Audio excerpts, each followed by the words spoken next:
Hello guys, this is Gaurav and you are watching me on study for success. So guys, आज के अपने session में हम discuss करने जा रहे हैं चाइल्ड डेवलपमेंट एंड पेडागोजी के top 30 important questions. So guys, session start करने से पहले मैं आपको बता देना चाहता हूं कि ये कुछ सेलेक्टेड क्वेश्चंस हैं जो मैंने अपकमिंग एग्जाम्स, जो कि मैंने यहाँ पे बता दिया है, C TET, UP TET, all the teaching exams. So guys, सभी एग्जाम्स के लिए जिसके सिलेबस में चाइल्ड डेवलपमेंट एंड पेडागोजी दिया हुआ है, उन सभी एग्जाम्स के लिए ये मैंने टॉप 30 सिलेक्टेड क्वेश्चंस सेलेक्ट किए हैं, केवल और केवल आप लोगों के लिए। सो गाइस, अगर आपको हमारी ये कोशिश अच्छी लगती है तो आपको पता है कि इस वीडियो को लाइक करना है और शेयर करना है अपने उन दोस्तों के साथ जो टीचिंग एग्जाम की तैयारी कर रहे हैं। सो गाइस, बिना टाइम गंवाते हुए बढ़ते हैं अपने वीडियो की तरफ। गाइस, ये 30 क्वेश्चन हम सुपर फास्ट वे में एक बार पढ़ते हुए निकल जाएंगे। Guys, our first question is which of the following correctly identifies the broad domain of development।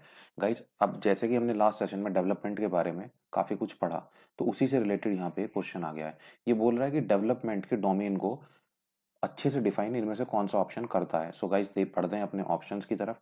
पहले वाले ऑप्शन में हमें कहा गया है सोशल, फिजिकल, पर्सनैलिटी, सेल्फ। अब पर्सनैलिटी और सेल्फ कोई पर्टिकुलर डोमेन की तरह डिफाइन नहीं किया था हमने, तो ये वाला ऑप्शन नहीं होगा। ऑप्शन नंबर बी बोलता है फिजिकल, कॉग्निटिव, सोशल और इमोशनल। हाँ, ये चारों टाइप के डेवलपमेंट होते हैं, तो हमारा option number B will be the correct option. So guys, इसी तरह सुपर फास्ट वे में हम इन 30 क्वेश्चंस को देखते हुए निकल जाएंगे ताकि आपको कम से कम समय में ये 30 क्वेश्चन मेमोरी में सेट हो जाएं। गाइज, बढ़ते हैं नेक्स्ट क्वेश्चन की तरफ। Next question is which of the following is not a principle of development. अब इस चीज के ऊपर हमने पूरा पूरा चैप्टर पढ़ा है कि what are the principles of development. इनमें से कौन सा, हमसे इस क्वेश्चन में यही यही पूछ रहा है कि इनमें से कौन सा ऑप्शन प्रिंसिपल ऑफ डेवलपमेंट नहीं है। तो first one is individual develops at different rate. अब ये बात तो बिल्कुल सही है, हमने प्रिंसिपल पढ़ा था कि हर एक इंडिविजुअल एक दूसरे से डिफरेंट रेट पे डेवलप होता है। Exact course and nature of development is determined at the time of birth itself. अब गाइज, यही वाला ऑप्शन जो है ये हमारा करेक्ट हो जाएगा, क्योंकि हम डेवलपमेंट को प्रिडिक्ट तो कर सकते हैं, लेकिन यहाँ पे एक वर्ड यूज किया हुआ है एग्जैक्ट। तो एग्जैक्ट और प्रिडिक्ट करना ये दोनों कॉन्ट्रेरी वर्ड्स हैं, ये एक साथ यूज नहीं किए जा सकते। यानी हम डेवलपमेंट को एग्जैक्टली प्रिडिक्ट नहीं कर सकते, केवल हम प्रिडिक्ट कर सकते हैं। सो गाइज, बढ़ते हैं अपने नेक्स्ट क्वेश्चन की तरफ। बाकी ऑप्शन नंबर सी भी यहाँ पे डेवलपमेंट का प्रिंसिपल ही है, development is relatively orderly, development takes place gradually over a period of time. So बाकी तीन ऑप्शन सही हैं, यानी वो तीनों ऑप्शन प्रिंसिपल ऑफ डेवलपमेंट को शो करते हैं। बढ़ते हैं अपने नेक्स्ट क्वेश्चन की तरफ। There are individual variations in the rate of motor development yet the sequence of motor development is from. Motor development जो है, इसकी एक सीक्वेंस होती है कि किस सीक्वेंस में मोटर डेवलपमेंट आगे की तरफ बढ़ता है। तो वही हम ऑप्शन से देख के बताएंगे कि कौन सी वो सीक्वेंस होती है। तो पहले वाली हमारा ऑप्शन बोलता है कि fine motor development to gross. अब ये चीज तो हमें पता है कि फाइन से ग्रॉस तो नहीं होगी, क्योंकि जनरल टू स्पेसिफिक होती है, और यहाँ पे फाइन टू ग्रॉस बताइए। ये हमने अपने लास्ट सेशन में भी डिस्कस किया था प्रिंसिपल्स ऑफ डेवलपमेंट वाले में, कि हमेशा development general to specific move करता है। तो हमारा ऑप्शन नंबर ए कट जाएगा। ऑप्शन बी बोलता है सेफालोकॉडल टू प्रॉक्सिमोडिस्टल। नहीं, ये भी फिट नहीं बैठता है हमारे क्वेश्चन के अकॉर्डिंग। सी बोलता है प्रॉक्सिमोडिस्टल टू सेफालोकॉडल। नहीं, ये भी फिट नहीं बैठता, यानी ये शुरू के तीन ऑप्शंस कट गए। और यहाँ पे ये चीज बोली हुई है gross motor development to fine motor development. Guys, ये चीज मैं अभी आपको बताई मैंने कि डेवलपमेंट हमेशा जनरल टू स्पेसिफिक मूव करता है, यानी ग्रॉस से फाइन ही जाएगा। सो गाइस, बढ़ते हैं अपने नेक्स्ट क्वेश्चन की तरफ। हमारा क्वेश्चन नंबर फोर्थ है the period that initiates the transition to adulthood. अब मैंने जब डेवलपमेंट वाला चैप्टर पढ़ाया था तो वहां पे एडोलसेंस को समझाते हुए साफ साफ ये चीज बताई थी कि एडोलसेंस जो होता है ये एक ट्रांजिशन फेज होता है चाइल्डहुड से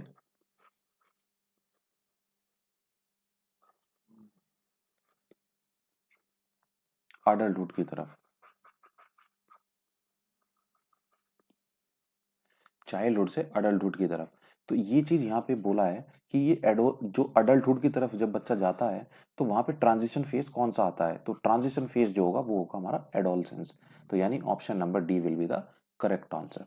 गाइस, बढ़ते हैं अपने नेक्स्ट क्वेश्चन की तरफ। नेक्स्ट क्वेश्चन हमें बोलता है the development from central part of the body towards periphery denotes the. अब ये तो बिल्कुल वही क्वेश्चन आ गया जो हमने लास्ट सेशन में पढ़ा था। यानी वो कौन सा प्रिंसिपल होता है जो हमें बताता है कि डेवलपमेंट हमारा इनर बॉडी से पेरिफेरीज की तरफ बढ़ता है। अब ये चीज हमने बहुत अच्छे से पढ़ी थी, ये प्रॉक्सिमोडिस्टल प्रिंसिपल ऑफ प्रॉक्सिमोडिस्टल डेवलपमेंट जो होता है, यानी ऑप्शन नंबर ए। बढ़ते हैं गाइज अपने नेक्स्ट क्वेश्चन की तरफ। Development can be described as growth in. अब डेवलपमेंट को किस तरीके से डिफाइन किया जा सकता है, यानी cognitive development development, physical development या सोशल डेवलपमेंट। अब ये तो तीनों ही ऑप्शन सही हैं, क्योंकि ये तो तीनों डेवलपमेंट होते ही हैं, कॉग्निटिव भी होता है, फिजिकल भी होता है, सोशल भी होता है। तो यानी ऑप्शन नंबर डी हमारा करेक्ट होगा, जो बोल रहा है कि ऑल ऑफ दीज, यानी ये तीनों ही करेक्ट होंगे। गाइस बढ़ते हैं अपने नेक्स्ट क्वेश्चन की तरफ। नेक्स्ट क्वेश्चन बोल रहा है कि early childhood is crucial for maturity level, meant for learning through forced behaviour, sensitive to language development, and D बोल रहा है हमारा option number D is complex in terms of growth and development cognitively. So guys early childhood जो हमारा होता है, ये हमने डिस्कस किया था कि ये सेंसिटिव होता है लैंग्वेज डेवलपमेंट के लिए, यानी लैंग्वेज डेवलपमेंट का मेजर पार्ट इसी फेज में पूरा हो जाता है। अब ये फेज चलता कब है, इसका जो टेन्योर होता है वो टेन्योर होता है 2 to 5 years of age. Guys बढ़ते हैं अपने नेक्स्ट क्वेश्चन की तरफ। क्वेश्चन नंबर 8 ये बोलता है the age group 6 to 11 years falls under. अब ये चीज तो सभी बच्चों को पता है, जो भी चाइल्ड डेवलपमेंट एंड पेडागोजी थोड़ा बहुत पढ़े हुए हैं किसी ना किसी टीचर से, और किसी भी टीचर से नहीं पढ़ा है तो आप स्टडी फॉर सक्सेस से चाइल्ड डेवलपमेंट एंड पेडागोजी के लेक्चर्स देख सकते हैं। आपको यहाँ भी बहुत अच्छे से चाइल्ड डेवलपमेंट एंड पेडागोजी का कंटेंट मिल जाएगा। So guys our answer for question number 8 is later childhood. Guys ये वाला जो पीरियड होता है इसे हम लेटर चाइल्डहुड बोलते हैं। बढ़ते हैं अपने नेक्स्ट क्वेश्चन की तरफ। Question number 9 development starts from. अब डेवलपमेंट कब से स्टार्ट हो जाता है, यानी फर्स्ट स्टेज क्या होती है डेवलपमेंट स्टार्ट होने की। डेवलपमेंट हमेशा 5 स्टेजेस में पूरा होता है। एक होता है सब स्टार्ट जो होता है ये प्री नेटल से ही हो जाता है। सो गाइज ये तो रहा हमारा आंसर, यानी डेवलपमेंट स्टार्ट कब से हो जाता है, ये हो जाता है प्री नेटल स्टेज से।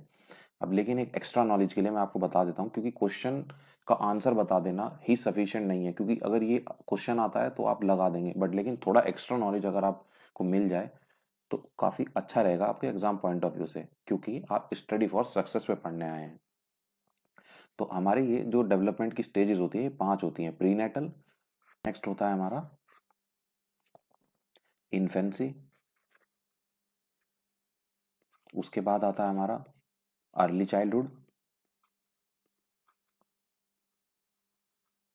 उसके बाद आता है हमारा लेटर चाइल्डहुड, और इसके बाद आता है हमारा एडोलसेंस। तो बेसिकली डेवलपमेंट की ये 5 स्टेजेस होती हैं, और इन्हीं स्टेजेस के अकॉर्डिंग हमारा डेवलपमेंट मूव करता है। सो गाइस हम भी मूव कर जाते हैं अपने नेक्स्ट क्वेश्चन की तरफ। और question number 10 is the period of infancy is from. अब गाइस कौन यकीन करेगा कि इस तरह के क्वेश्चन भी सीटेट में आते हैं। अब ये सीटेट का आया हुआ क्वेश्चन है कि पीरियड ऑफ इन्फेंसी की एक्चुअल टाइम रेंज होती क्या है। तो ये होती है हमारी 0 to 2 years। अभी हमने पीछे देखा था कि डेवलपमेंट की जो सेकंड स्टेज थी वो इन्फेंसी ही थी। सो गाइस बढ़ते हैं अपने क्वेश्चन की तरफ। Which of the following is not related to the principle of development. अब इन चारों ऑप्शन में से कौन सा ऐसा ऑप्शन है जो प्रिंसिपल ऑफ डेवलपमेंट को शो नहीं करता है। तो कॉन्टिन्यूटी ये भी होती है, इंटीग्रेशन ये भी होता है, और प्रिंसिपल ऑफ इंडिविजुअलिटी ये भी होता है। लेकिन क्लासिफिकेशन, ये क्लासिफिकेशन यानी प्रिंसिपल ऑफ क्लासिफिकेशन जो होता है ये डेवलपमेंट के अंडर नहीं आता। तो ऑप्शन नंबर सी हमारा करेक्ट हो जाएगा, यानी ये बाकी सारे कट जाएंगे, क्योंकि क्वेश्चन के अकॉर्डिंग देखें तो ये तो सब प्रिंसिपल ऑफ डेवलपमेंट होते ही हैं, और होता कौन सा नहीं है, ये सी वाला। गाइस बढ़ते हैं अपने नेक्स्ट क्वेश्चन की तरफ। Question number 12 development proceeds from. अब कुछ ही स्लाइड्स पहले मैंने आपको बताया था कि डेवलपमेंट हमेशा जनरल टू स्पेसिफिक चलता है, तो उसके अकॉर्डिंग हमारा ऑप्शन नंबर डी करेक्ट हो जाएगा। वहां पे हमारे साथ लैंग्वेज में थोड़ा खेल किया गया था पूछते हुए कि वहां पे ग्रॉस टू फाइन था, लेकिन अगर आप जिस्ट समझेंगे तो आपको समझ आ जाएगा कि वो जनरल टू स्पेसिफिक वाली बात ही हो रही है। गाइस बढ़ते हैं अपने नेक्स्ट क्वेश्चन की तरफ। Question number 13 which one of these is a principle of child development.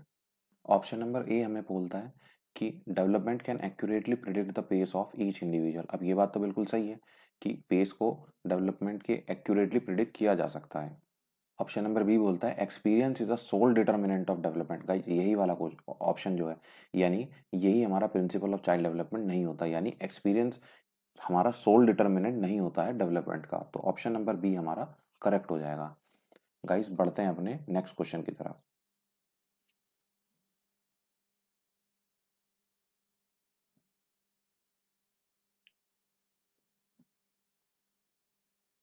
Question number 14, the cephalocaudal principle of development explain how development proceeds from. अब सेफलोकॉर्डल प्रिंसिपल जो होता है वो हमें बताता है कि डेवलपमेंट हमेशा हेड टू टो मूव करता है। तो यानी हमारा ऑप्शन नंबर डी करेक्ट हो जाएगा। गाइस बढ़ते हैं अपने नेक्स्ट क्वेश्चन की तरफ। Development is never ending process, the idea is associated with. अब ये चीज हमें पता है कि डेवलपमेंट एक प्रोग्रेसिव और कॉन्टिन्यूअस प्रोसेस है जो कभी खत्म नहीं होता है। ये वूम्ब से टूम्ब तक जाता है, यानी ये प्रीनेटल स्टेज से ही स्टार्ट हो जाता है और जब तक इंसान जिंदा रहता है तब तक कॉन्टिन्यूएशन में ही रहता है। तो यहीं से हमें पता लग जाता है कि प्रिंसिपल ऑफ कॉन्टिन्यूटी जो है ये इसी का जिस्ट है कि development is never ending process. Guys पढ़ते हैं अपने नेक्स्ट क्वेश्चन की तरफ। Survival of the fittest. अब हमारे डार्विन साहब ने एक थ्योरी दी थी जिसको बोला था सर्वाइवल ऑफ द फिटेस्ट। तो ये थ्योरी हमें दी थी डार्विन ने। गाइस ये स्टेटमेंट है, आप याद करना चाहें तो याद भी कर सकते हैं और समझना चाहें तो अपने निमोनिक्स बना के समझ भी सकते हैं। Human personality is a result of. अब ह्यूमन की पर्सनैलिटी किस चीज पे डिपेंड करती है? ये केवल दो ही चीज पे डिपेंड करती है, हेरिडिटी और इन्वायरमेंट। अब हेरिडिटी अपने आप में जीन्स पे डिपेंड करती है, यानी ये हमें अपने एंसेस्टर से मिली हुई एक प्रोडक्ट है। बाकी एनवायरनमेंट जो हमें फैमिली हमें प्रोवाइड कराती है, ये दोनों फैक्टर मिलके एक इंडिविजुअल की पर्सनैलिटी को डिफाइन करते हैं। सो गाइज आई होप आप लोगों को ये चीज़ क्लियर हो गई होगी कि हेरिडिटी और इन्वायरमेंट दोनों मिलके पर्सनैलिटी को डिफाइन करते हैं। ठीक है गाइज बढ़ते हैं अपने नेक्स्ट क्वेश्चन की तरफ। Question number 18, development of the child is the product of heredity and environment, this statement was given by. पिछली स्लाइड में ये चीज हमने पढ़ी कि हेरिडिटी और एनवायरनमेंट ही पर्सनैलिटी को डिफाइन करते हैं, या फिर मैं कहूँ कि डेवलपमेंट इन्हीं के अकॉर्डिंग चलता है। तो गाइज ये स्टेटमेंट हमारे एक एजुकेशनिस्ट रहे हैं, उन्होंने ये स्टेटमेंट दी थी जिनका नाम था वुड्सवर्थ, यानी ऑप्शन नंबर बी। ठीक है गाइज बढ़ते हैं अपने नेक्स्ट क्वेश्चन की तरफ। Toy age refers to. अब ये तो काफी इजी क्वेश्चन है। अर्ली चाइल्डहुड को हम टॉय एज कहते हैं, यानी अर्ली चाइल्डहुड को टॉय एज भी कहा जाता है। थोड़ा एक्स्ट्रा भी समझ लेते हैं, इसे ट्रबलसम एज भी कहा जाता है।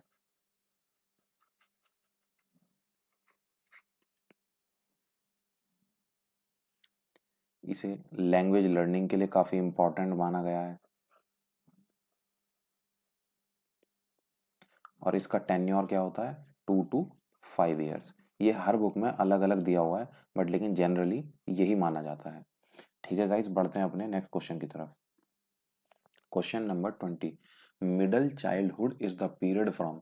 अब मिडल चाइल्डहुड कौन सा पीरियड होता है? मिडल चाइल्डहुड जो होता है ये कंफ्यूज करने के लिए दिया हुआ है, बाकी ये मिडल चाइल्डहुड होता है हमारा अर्ली चाइल्डहुड के पैरेलली होता है, यानी ये दोनों सेम ही वर्ड है। केवल कंफ्यूज करने के लिए ये सी टेट में पूछा हुआ क्वेश्चन है। तो यानी 6 to 11 ईयर्स, क्योंकि अर्ली चाइल्डहुड का जो टाइम होता है वो 6 to 11 ईयर्स ही होता है। ठीक है गाइस बढ़ते हैं अपने नेक्स्ट क्वेश्चन की तरफ। Question number 21, the tendency of feeling of revolt is related to. अब फीलिंग ऑफ रिवॉल्ट ये पहली बात तो एडोलसेंस के अंदर आता है, जब बच्चे के मन में विचार आने लगे रिवॉल्ट के। अब एडोलसेंस हमें यहाँ दो ऑप्शन में दिया हुआ है, अर्ली और मिडिल, लेकिन ये वाले जो रिवॉल्ट वाले जो विचार होते हैं ये मिडिल एडोलसेंस में आते हैं। गाइस इसे आप ध्यान रखेंगे, ये आया हुआ क्वेश्चन है, इसका आंसर होगा मिडल एडोलसेंस, यानी feeling of revolt is related to middle adolescence. इसका जो एज ग्रुप होता है ये 13 to 15 ईयर्स ऑफ एज होता है, ये इस एज को मिडल एडोलसेंस कहा गया है। Question number 22, development is a sequential and slow process, the statement was given by. अब ये स्टेटमेंट दी थी हमारे स्किनर साहब ने। ठीक है गाइस बढ़ते हैं अपने नेक्स्ट क्वेश्चन की तरफ। जेंडर इज एन, अब जेंडर क्या है? अब जेंडर जो हम बोल देते हैं ना, मेल और फीमेल, ये क्या है? तो ऑप्शन के थ्रू अगर हम देखें, ये इकोनॉमिक कॉन्सेप्ट है? नहीं, इकोनॉमिक तो नहीं है। बायोलॉजिकल कॉन्सेप्ट, आप में से बहुत लोगों को कंफ्यूजन होगा कि नहीं यार बायोलॉजिकल तो होता है, बट नहीं, बायोलॉजिकल जेंडर नहीं होता है। बायोलॉजिकल कॉन्सेप्ट होता है हमारा सेक्स वाला, कि वेदर मेल है या फीमेल है। सोशल कंस्ट्रक्ट, यस, जेंडर हमारा एक सोशल कंस्ट्रक्ट है, यानी एक लाइन ऑफ डिमार्केशन है जो सोसाइटी के थ्रू ड्रॉ करी गई है between the human beings, whether they are male और फीमेल। सो गाइस, बढ़ते हैं अपने नेक्स्ट क्वेश्चन की तरफ। According to Lev Vygotsky, learning is a social activity. Guys, Lev Vygotsky के अकॉर्डिंग अधिगम, लर्निंग को हिंदी में अधिगम बोलते हैं। अधिगम एक सामाजिक क्रिया है, यानी ये एक सामाजिक क्रिया, अधिगम एक सामाजिक क्रिया है। ठीक है गाइस, बढ़ते हैं अपने नेक्स्ट क्वेश्चन की तरफ। Question number 25, which of the following construct does right to education act 2009 advocates. हमारा जो आरटीई है, राइट टू एजुकेशन एक्ट 2009, ये किस चीज को सपोर्ट करता है, यानी इसके अंडर में किस चीज को लाया गया था? तो ये हम बोलते हैं इंक्लूसिव एजुकेशन। इंक्लूसिव एजुकेशन हमारा इसी के अंडर आया था, ये इसी को एडवोकेट करता है, यानी इसी को सपोर्ट करता है। Question number 26, children should question in the class. So ये चीज काफी ऑब्वियस है कि अगर बच्चा क्लास में सवाल पूछता है तो उसे इस चीज के लिए एनकरेज यानी संबोधन मिलना चाहिए, ताकि वो अपने डाउट्स को क्लियर करे और अपना डेवलपमेंट आगे कैरी फॉरवर्ड कर सके। ठीक है गाइस, बढ़ते हैं अपने नेक्स्ट क्वेश्चन की तरफ। Question number 27, psychology first lost its soul, then its mind and then it lost its consciousness, it still has behaviour of a kind. अब ये एक स्टेटमेंट है, ये काफी फेमस स्टेटमेंट है, यानी साइकोलॉजी ने पहले अपनी आत्मा खोई, उसके बाद अपना दिमाग खोया और उसके बाद अपनी कॉन्शियसनेस भी खो दी, बट लेकिन तब भी उसके अंदर एक बिहेवियर उसका बचा हुआ है।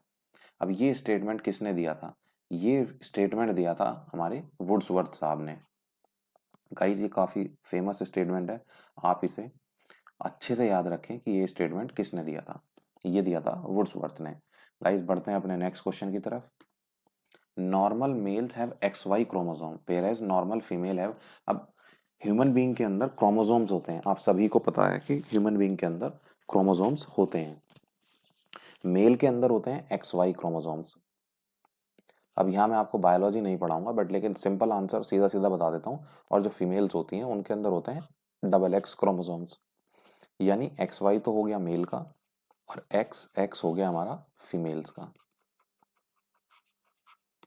ठीक है गाइस, बढ़ते हैं अपने नेक्स्ट क्वेश्चन की तरफ। Which of the following is the primary socialising agency. अब ये हम सबको पता है, यानी प्राथमिक सामाजिक एजेंसी कौन सी है? ये होती है हमारी फैमिली। सबसे पहले बच्चा सोशलाइज होना फैमिली से ही सीखता है। ठीक है गाइस, बढ़ते हैं अपने क्वेश्चन की तरफ। Lev Vygotsky refers to the verbal dialogues that children have with themselves as. अब जो बातें बच्चा अपने आप से करता है, उन्हें लेव विगोट्स्की ने प्राइवेट स्पीच का नाम दिया था।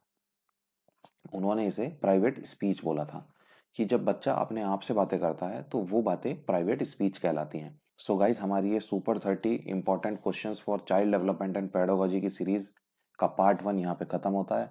गाइज, आई होप आपको हमारी वीडियो पसंद आई होगी।